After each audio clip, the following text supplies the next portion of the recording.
Hello and welcome to Cycling Weekly's Tech of the Month. And this month is another special where we look at some budget items. It's been a while since we've done a special. I think. Yeah, helmets. Yeah, it's a Hey, you weren't there. I wasn't there. We've also but brought I've this watched guy it, along. So I've watched it. I've watched you everything. have. Now, I wonder if there's a crossover if people recognise your face from the MBR channel. It might. Anyway, budget products. So, Rupert, you're up first. I'll go first. What are you doing? So I've brought along a new Garmin, which a lot of people are going to go, oh, that's not very budget. But actually, when we announced this special last time, we did get comments asking to see this product featured. So I hit up Garmin and I asked them, and they very kindly sent in the new Edge 130. Da, da, da, da. It's very small. That is tiny. It is very small. So as we know, there is the Garmin Edge 1030, which is enormous. And now there's the 130, which Garmin say kind of packs a lot of those features into this teeny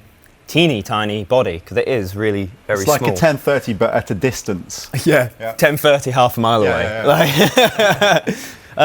So it's £170, this is. For a Garmin, that is quite budget.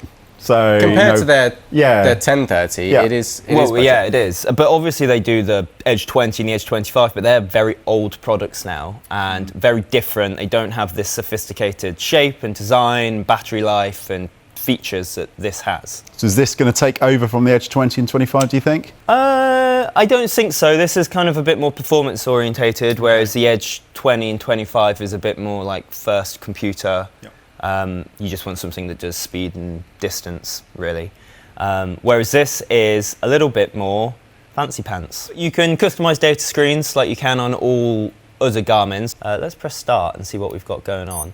Oh, it sounds like a Garmin. It does sound like it does, doesn't it? So yeah, you can customize the data screens. So it can give you things like distance, time of day, all of those metrics, but it can also give you speed and cadence. Can give you heart rate, and perhaps most impressively for something that costs this much money from Garmin anyways, it can give you power data as well. Yeah, I was going to ask that because there's a few other products around that price point, maybe a slightly cheaper, similar size, that won't provide you with power data. And so Garmin have been very clever here, and they have enabled power functionality with this. So not just with their vectors either, you can use any external third-party power meter and this will be able to connect to it. Great. So that is really good, actually. It is really good, isn't it? And when I set it up, I set up all of my zones and heart rate zones and stuff like that. So this is being laid out there by Garmin as an affordable performance pushing device. Doesn't have touchscreen. Doesn't have touchscreen, but it is a rechargeable battery, which is nice, and it's micro USB. It's not like proprietary, and you get 15 hours out of this. Wow. Okay. Which is really impressive. Yeah. Considering the Edge 25, you get 8, so that is like that's really good. That's a really big step up, is it? It's 8 or 10, but you know, so you're getting an additional 5 hours. Yeah, definitely. Which is really cool. One annoyance about smaller computers is that you don't have navigation. So it's kind of a compromise. When you're coming down just below that £200 mark, you're kind of giving away a big part of what most GPSs do. Yeah, well, for a lot of people, navigation is the fundamental thing that they want out of a computer because you don't always know where you're riding. So this does have maps on it. As you can see here, we've not got GPS in the building though, but that is where you would have your maps. And it can do turn prompts, and it can also navigate you back to the start if you go off course. So maps are good, obviously, but is it a breadcrumb map? Is it like follow the line, or is it an actual thing? No, it's an actual map. Wow, okay. So it's a line on an actual map, and you can even plot a course in Garmin Connect and boot it through to it, and it will help you out when you're going with turn prompts and the like. Yeah. So 170 quid is actually looking pretty good. Yeah, actually, yeah. The more features that I'm explaining, the more I'm thinking actually. So if it does, good. 75% of the things you can do on a big one, then yeah, it's pretty good, isn't it? Yeah. Yeah. So there you go. Garmin's Edge 130, teeny tiny but feature packed. I have a feeling that Bracey's going to storm in here with. Why? What have you bought? I've brought something that's even better. This is Wahoo's Elemnt Mini. So, we're talking, was it £170 for yours? £169.99. Sorry, £169.99. This is £79.99. Yes, there's a reason why it is a lot cheaper. So, whereas yours is like a one-piece item, this does require you to have your phone to get the most out of it. You can run it on its own, because it comes with a speed sensor. Okay, so you can obviously just like have that on your bars and have the speed sensor, and you can get the basic data out of it. But it works best as a mirroring device. Okay, so you know what that is? I know what it is. Yeah, you should know what it is. Where basically you have to use your mobile phone. Yeah, you do. You do. So obviously there's an app for this. So Wahoo has got an app. So you go onto your phone, connect it all up. It's actually really easy. Well, the app of Wahoo is one of the easiest things to use. It's just so intuitive, is what I'm trying to get at.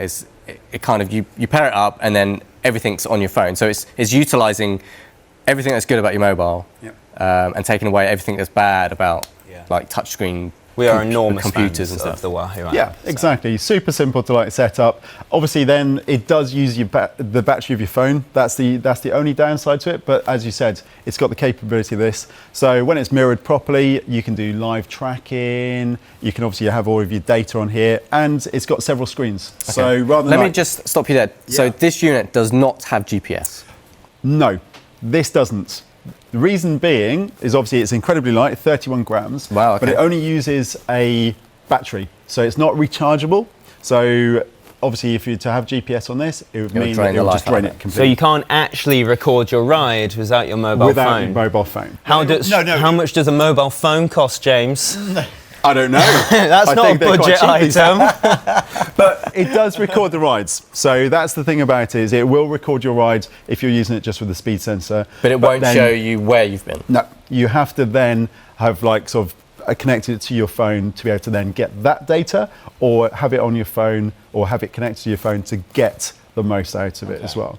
It's Ant Plus compatible, it's Bluetooth, so it will do everything, but obviously it doesn't have that power like feature that this one has, which is, that's probably one of the reasons why a lot of people will go for that rather than this. But if you're not worried about power, then it's brilliant. And the other thing, you worry about batteries, 12 months. Really? They're saying 12 months for the battery. Wow. Which is pretty good. I suppose when your computer can't do anything, that's how long the battery lasts. So, Well, it will do all those things as well. And the best thing, obviously, there's a lot of best things I'm coming out with this compared to yours. It will automatically connect to Strava, to Training Peaks, whatever else you want to actually sort of connect. So as soon as you finish your ride and save it, it will automatically upload. Oh, did I tell you that one of the other options, obviously, when it's connected to your phone, is it will tell you when you've got a text, and you can read your text on there. So, and even if there's a phone call, so you can definitely see who you want to ignore.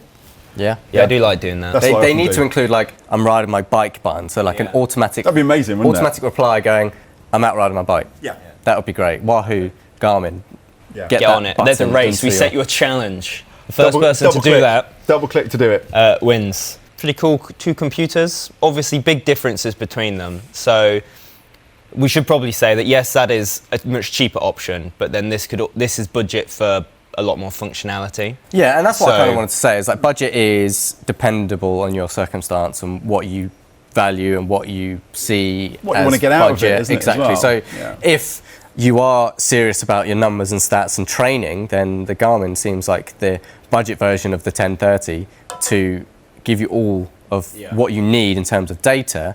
But if you want a computer that will record your data and look after you in every sense whilst using your phone, then the Wahoo seems and something that you can just you strap it on and you can kind of just leave it on your fit and forget, isn't it? Bike in the garage, because the speed sensor's on the wheel, then you're fine. You don't need to charge it. All right, enough computers. Simon, what have you bought for my product? And I haven't got a computer, sadly. So it's not a computer special, then? It's not a computer special. No. I have got a set of wheels though, which are from Hunt, British brands that we know and love. This is what I'm going to do for Andrew to edit out the wheel. So I'm going to pass that down to you. Thank you. Because I don't need to look at those. I have the front one here as well. A bit dusty. Now, we do love Hunt. We do like Hunt wheels. Hunt are a British brand that hand build and make all their own wheels, but they source all their products from far and wide. But they do a little more than that. They do their own design work, their own testing. They find out what works best for the price. So value is a high point of what they do, as well as ride quality. And exactly what a British rider needs. So these are the Hunt 4 Seasons. So they're not as light or as racy as some of their wheels they produce, but they are supposed to be a bit more durable than anything else. These actually cost £299 for the pair. And before I go into how they ride and how good they are, with that you get a set of skewers, you get a spoke key, you get a spare set of spokes, you get everything you need. But they're quite light as well. But they are quite light, so they're just over 1,500 grams, so they're about, I think on our scales they were 1587, something like that. Pretty for competitive, £299 yeah, it's crazy. is very good value and is actually a very good budget option, if you want to call them that. So, I mean, if you look at some carbon rims, they're struggling to get to that sort of weight. And considering these are robust enough to go through the rubbish weather we see a lot of the year. I know now, as you can tell with all our shorts and bad...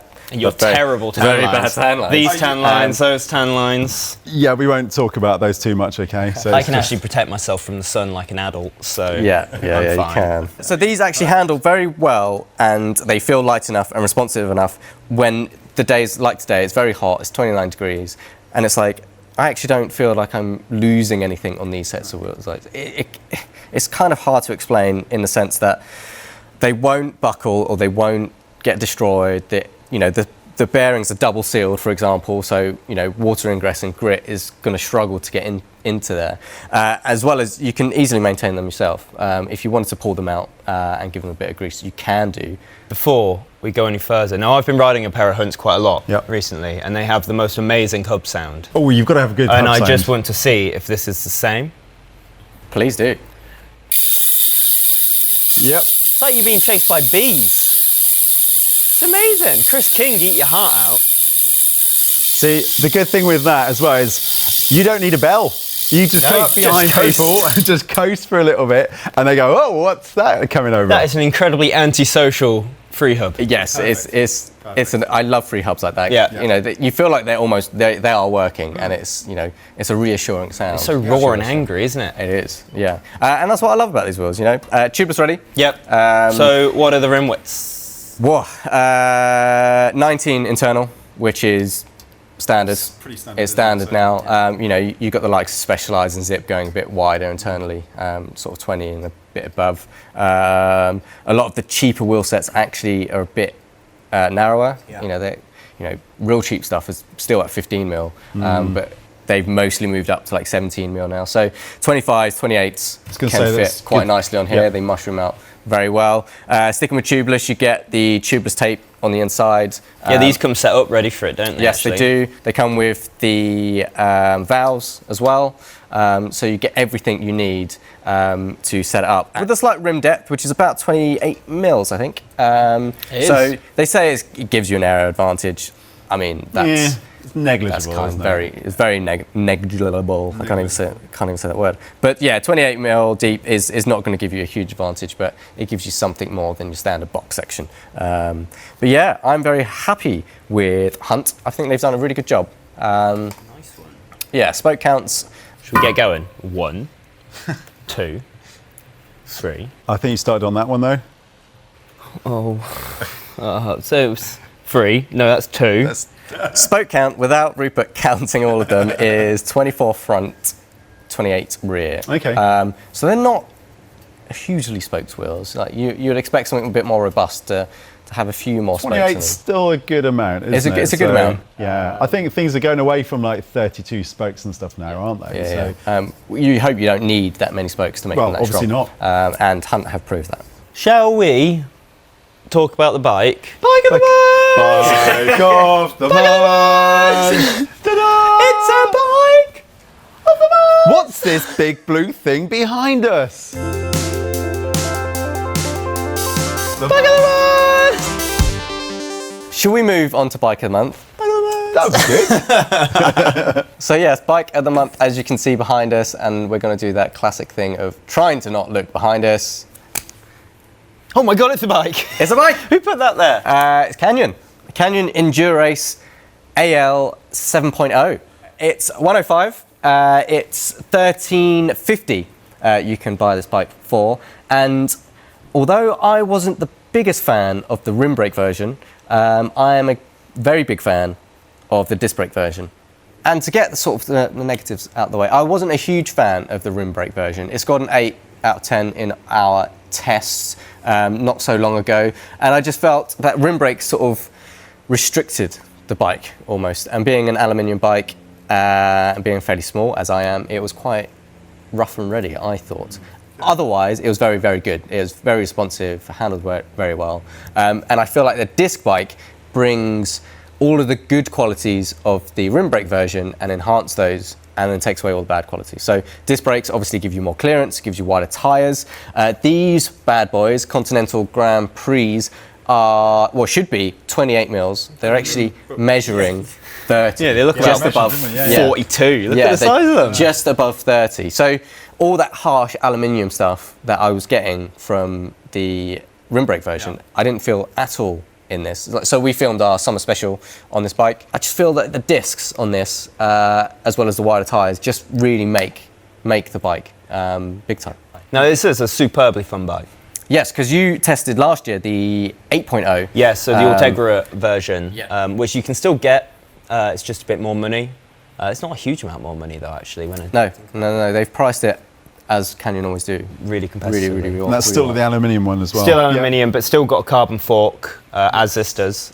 Full carbon fork. Full carbon fork, but it's just got Ultegra on instead of 105, which does mean that you lose the hoods and you get actual Ultegra hoods. But I mean, this new 105, that's all about to change anyway. So that makes this bike an even more exciting prospect. When the new 105 starts to sort of be pushed out, it's arrived with us now, hasn't it? So watch out for that video soon. But this bike is so much fun to ride. I found that the disc brakes and the big tyres is just, you can't compete with that when you want to have fun on a bike. No, and not at this price point. Like, as I say, a pound under £1,350 is just a very good value bike. And it's not saying, it's not calling it budget, it's not, you know, because sometimes people, entry level value, budget, people can sort of really go, it's kind of negative, it's isn't cheap, it? and I don't want to ride that, what is that? But I think what we've tried to do with the products here today is kind of say, you know, these are budget options, but they're not budget products, are they? They're not cheap, they're not cheap or nasty, they're all very good. They're lower price alternatives. In their own right. You will feel competitive on this bike, and you'll feel like you're riding fast. It won't feel like a chore, and I think that's what's so important at that price point. Definitely. So yes, full 105 group set you get here. You get a compact chain set, which is a 50-34 chainring, 50 outer, 34 inner. You get an 11-32 cassette, which will just allow you to spin up anything with that combination. You can climb Everest, really, if you want to. Pretty much. And DT Swiss wheels. And you get DT Swiss E1800 wheels. This is one of the things I love that Canyon are doing, is specking DT Swiss wheels on their fabulous on their bikes. Really good hubs, like really reliable, and just they just look great, and they ride so well as well. Yeah. With the 105 and the DT Swiss wheels, you get Canyon's own handlebar, stem, seat post, saddle, which are all good quality components. The sad thing is, just because it's at a lower price point, you don't get that really nice ergo cockpit that you get on many of their higher end bikes. But you don't have to spend too much more to start getting those aerodynamic offerings. That bar is very, very good. Well, thanks guys. I think that wraps us up for Tech in a Month and Bike in a Month, and what a lovely bike it is. If you liked this video and like our channel, please like and subscribe. And if you have any comments or any products you want us to see or test or review for you, please leave a comment in the comment section below. But until then, we'll see you next time.